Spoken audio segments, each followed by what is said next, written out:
Ma mère, quand il fut question d'avoir pour la première fois Monsieur de Norpois à dîner, ayant exprimé le regret que le professeur Cottard fût en voyage, et qu'elle-même eût entièrement cessé de fréquenter Swann, car l'un et l'autre eurent sans doute intéressé l'ancien ambassadeur, mon père répondit qu'un convive éminent, un savant illustre, ne pouvait jamais mal faire dans un dîner, mais que Swann, avec son ostentation, avec sa manière de crier sur les toits ses moindres relations, était un vulgaire esbrouffeur que le marquis de Norpois eût sans doute trouvé, selon son expression, puant.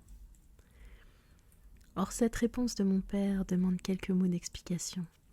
Certaines personnes se souvenant peut-être d'un Cottard bien médiocre et d'un Swann poussant jusqu'à la plus extrême délicatesse, en matière mondaine, la modestie et la discrétion. Mais pour ce qui regarde celui-ci, il était arrivé jusqu'au fils Swann, et aussi du Swann de Jockey. L'ancien ami de mes parents avait ajouté une personnalité nouvelle, et qui ne devait pas être la dernière, celle du mari d'Odette. Adaptant aux humbles ambitions de cette jeune femme, l'instinct, le désir, l'industrie qu'il avait toujours eus, il s'était ingénié à se bâtir, fort au-dessous de l'ancienne, une position nouvelle et appropriée à la compagne qu'il occuperait avec lui. Or s'il s'y montrait un autre homme, puisque c'était une seconde vie qu'il commençait, en commun avec sa femme, au milieu d'êtres nouveaux, on eût encore compris que pour mesurer le rang de ceux-ci, et par conséquent le plaisir d'amour-propre qu'il pouvait éprouver à les recevoir, il se fût servi comme un point de comparaison non pas des gens les plus brillants qui formaient sa société avant son mariage, mais des relations antérieures d'Odette. Mais même quand on savait que c'était avec d'inélégants fonctionnaires, avec des femmes tarées, parures des bals de ministère, qu'il désirait de se lier, on était étonné de l'entendre, lui qui autrefois et même encore aujourd'hui dissimulait si gracieusement une invitation de Twickenham ou de Buckingham Palace, sonner bien haut que la femme d'un sous-chef de cabinet était venue rendre sa visite à Madame Swann. On dira peut-être que cela tenait à ce que la simplicité du Swann élégant n'avait été chez lui qu'une forme plus raffinée de la vanité et que, comme certains Israélites, l'ancien ami de mes parents avait pu présenter tour à tour les états successifs par où avaient passé ceux de sa race, depuis le snobisme le plus naïf et la plus grossière goujaterie, jusqu'à la plus fine politesse. Mais la principale raison, et celle-là applicable à l'humanité en général, était que nos vertus elles-mêmes ne sont pas quelque chose de libre, de flottant, de quoi nous gardions la disponibilité permanente. Elles finissent par s'associer si étroitement dans notre esprit avec les actions à l'occasion desquelles nous nous sommes fait un devoir de les exercer, que si surgit pour nous une activité d'un autre ordre, elle nous prend au dépourvu, et sans que nous ayons seulement l'idée qu'elle pourrait comporter la mise en œuvre de ces mêmes vertus. Swann, empressé avec ces nouvelles relations et les citant avec fierté, était comme ces grands artistes modestes ou généreux qu'ils se mettent à la fin de leur vie à se mêler de cuisine ou de jardinage, étalent une satisfaction naïve des louanges qu'on donne à leurs plats ou à leurs plates-bandes pour lesquelles ils n'admettent pas la critique, qu'ils acceptent aisément s'il s'agit de leur chef-d'œuvre, ou bien qui, donnant une de leurs toiles pour rien, ne peuvent en revanche sans mauvaise humeur perdre 40 sous au domino. Quant au professeur Cottard, on le reverra longuement, beaucoup plus loin, chez la patronne, au château de la Raspelière. Qu'il suffise actuellement à son égard de faire observer ceci. Pour Swann, à la rigueur, le changement peut surprendre, puisqu'il était accompli et non soupçonné de moi, quand je voyais le père de Gilberte aux Champs-Élysées, où d'ailleurs, ne m'adressant pas la parole, il ne pouvait faire étalage devant moi de ses relations politiques. Il est vrai que s'il l'eût fait, je ne me fusse peut-être pas aperçu tout de suite de sa vanité, car l'idée qu'on s'est faite longtemps d'une personne bouche les yeux et les oreilles. Ma mère, pendant 3 ans, ne distingua pas plus le phare d'une de ses nièces se mettait aux lèvres que s'il eût été invisiblement dissous, entièrement dans un liquide. jusqu'au jour où une parcelle supplémentaire ou bien quelque autre cause amena le phénomène appelé sursaturation. Tout le phare non aperçu cristallisa et ma mère, devant cette débauche soudaine de couleurs, déclara comme on eût fait à Cambrai que c'était une honte et cessa presque toute relation avec sa nièce. Mais pour Cottard, au contraire, l'époque où l'on l'a vu assister au début de Swann chez les Verdurin était déjà assez lointaine. Or les honneurs, les titres officiels viennent avec les années. Deuxièmement, on peut être illettré, faire des calembours stupides et posséder un don particulier qu'aucune culture générale ne remplace, comme le don du grand stratège ou du grand clinicien. Ce n'est pas seulement en effet comme un praticien obscur, devenu à la longue notoriété européenne que ses confrères considéraient Cottard. Les plus intelligents d'entre les jeunes médecins déclarèrent, au moins pendant quelques années, car les modes changent étant nées elles-mêmes du besoin de changement, que si jamais ils tombaient malades, Cottard était le seul maître auquel ils confieraient leur peau. Sans doute ils préféraient le commerce de certains chefs plus lettrés, plus artistes, avec lesquels ils pouvaient parler de Nietzsche, de Wagner.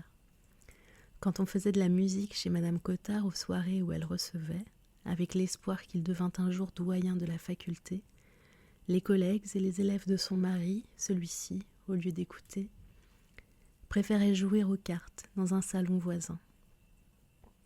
Mais on vantait la promptitude, la profondeur, la sûreté de son coup d'œil et de son diagnostic. En troisième lieu, en ce qui concerne l'ensemble de façons que le professeur Cottard montrait à un homme comme mon père, remarquons que la nature que nous faisons apparaître dans la seconde partie de notre vie n'est pas toujours, si elle l'est souvent, notre nature première développée ou flétrie, grossie ou atténuée. Elle est quelquefois une nature inverse, un véritable vêtement retourné. Sauf que chez les Verdurin qui s'étaient engoués de lui, l'air hésitant de Cottard, sa timidité, son amabilité excessive, lui avaient dans sa jeunesse valu de perpétuels brocards. Quel ami charitable lui conseilla l'air glacial ? L'importance de sa situation lui rendit plus aisé de le prendre.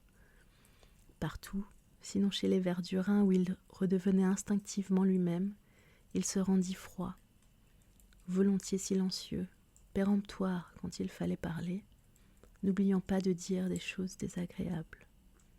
Il put faire l'essai de cette nouvelle attitude devant des clients qui, ne l'ayant pas encore vu, n'étaient pas à même de faire des comparaisons, et eussent été bien étonnés d'apprendre qu'il n'était pas un homme d'une rudesse naturelle. C'est surtout à l'impassibilité qu'il s'efforçait, et même dans son service d'hôpital, quand il débitait quelques-uns de ces calembours qui faisaient rire tout le monde, du chef de clinique au plus récent externe, il le faisait toujours sans qu'un muscle bougeât dans sa figure d'ailleurs méconnaissable, depuis qu'il avait rasé barbe et moustache. Disons pour finir qui était le marquis de Norpois. Il avait été ministre plénipotentiaire avant la guerre et ambassadeur au 16 mai. Et malgré cela, au grand étonnement de beaucoup, chargé plusieurs fois depuis de représenter la France dans des missions extraordinaires. Et même comme contrôleur de la dette en Égypte, où grâce à ses grandes capacités financières il avait rendu d'importants services, par des cabinets radicaux qu'un simple bourgeois réactionnaire se fut refusé à servir, et auxquels le passé de M. Norpois et ses attaches, ses opinions, eussent dû le rendre suspect. Mais ces ministres avancés semblaient se rendre compte qu'ils montraient par une telle désignation quelle largeur d'esprit était la leur, dès qu'il s'agissait des intérêts supérieurs de la France, se mettaient hors de pair des hommes politiques en méritant que le journal des débats lui-même les qualifiât d'hommes d'État, et bénéficiaient enfin du prestige qui s'attache à un nom aristocratique et de l'intérêt qu'éveille comme un coup de théâtre un choix inattendu. Et il savait aussi que ces avantages, il pouvait, en faisant appel à M. de Norpois, les recueillir, sans avoir à craindre de celui-ci un manque de loyalisme politique, contre lesquels la naissance du marquis devait non pas les mettre en garde, mais les garantir. Et en cela, le gouvernement de la République ne se trompait pas. c'est d'abord parce qu'une certaine aristocratie, élevée dès l'enfance à considérer son nom comme un avantage intérieur que rien ne peut lui enlever, et dont ses pairs, ou ceux qui ont de naissance plus haute encore, connaissent assez exactement la valeur, sait qu'elle ne peut s'éviter, car il ne lui ajouterait rien. Les efforts que sans résultat ultérieur appréciable font tant de bourgeois pour ne professer que des opinions bien portées, et ne fréquenter que des gens bien pensants. En revanche, soucieuse de se grandir aux yeux des familles princières ou ducales, au-dessous desquelles elle est immédiatement située, cette aristocratie sait qu'elle ne peut, qu'en augmentant son nom de ce qu'il ne contenait pas, de ce qui fait qu'à nom égal, elle prévaudra une influence politique, une réputation littéraire ou artistique, une grande fortune. Et les frais dont elle dispense à l'égard de l'inutile hobereau, recherché des bourgeois et de la stérile amitié duquel un prince ne lui saurait aucun gré, elle les prodiguera aux hommes politiques, fussent-ils francs-maçons, qui peuvent faire arriver dans les ambassades ou patronner dans les élections, aux artistes ou aux savants dont l'appui aide à percer dans la branche où ils priment, à tous ceux enfin qui sont en mesure de conférer une illustration nouvelle ou de faire réussir un riche mariage. Mais en ce qui concernait M. de Norpois, il y avait surtout que dans une longue pratique de la diplomatie, il s'était imbu de cet esprit négatif, routinier, conservateur, dit esprit de gouvernement, et qui est en effet celui de tous les gouvernements, et en particulier, sous tous les gouvernements, l'esprit des chancelleries. Il avait puisé dans la carrière l'aversion, la crainte et le mépris de ces procédés plus ou moins révolutionnaires, et à tout le moins incorrects, que sont les procédés des oppositions. Sauf que chez quelques illettrés du peuple et du monde pour qui la différence des genres est lettre morte, ce qui rapproche, ce n'est pas la communauté des opinions, c'est la consanguinité des esprits. Un académicien du genre de Le Gouvet, et qui serait partisan des classiques, eût applaudi plus volontiers à l'éloge de Victor Hugo par Maxime Ducamp ou Mézières qu'à celui de Boileau par Claudel. Un même nationalisme suffit à rapprocher Barrès de ses électeurs qui ne doivent pas faire grande différence entre lui et M. Georges Berry, mais non de ceux de ses collègues de l'Académie qui, ayant ses opinions politiques mais un autre genre d'esprit, lui préféreront même des adversaires comme messieurs Ribot et Deschanel, dont à leur tour de fidèles monarchistes se sentent beaucoup plus près que de Marat, et de Léon Daudet qui souhaite cependant aussi le retour du roi. Avare de ces mots, non seulement par pli professionnel, de prudence et de réserve, mais aussi parce qu'ils ont plus de prix, offrent plus de nuances aux yeux d'hommes dont les efforts de 10 années pour rapprocher deux pays se résument, se traduisent dans un discours, dans un protocole, par un simple adjectif. Banal en apparence, mais où ils voient tout un monde. M. de Norpois passait pour très froid à la commission, où il siégeait à côté de mon père, et où chacun félicitait celui de l'amitié que lui témoignait l'ancien ambassadeur. Elle étonnait mon père tout le premier, car étant généralement peu aimable, il avait l'habitude de n'être pas recherché en dehors du cercle de ses intimes, et l'avouait avec simplicité.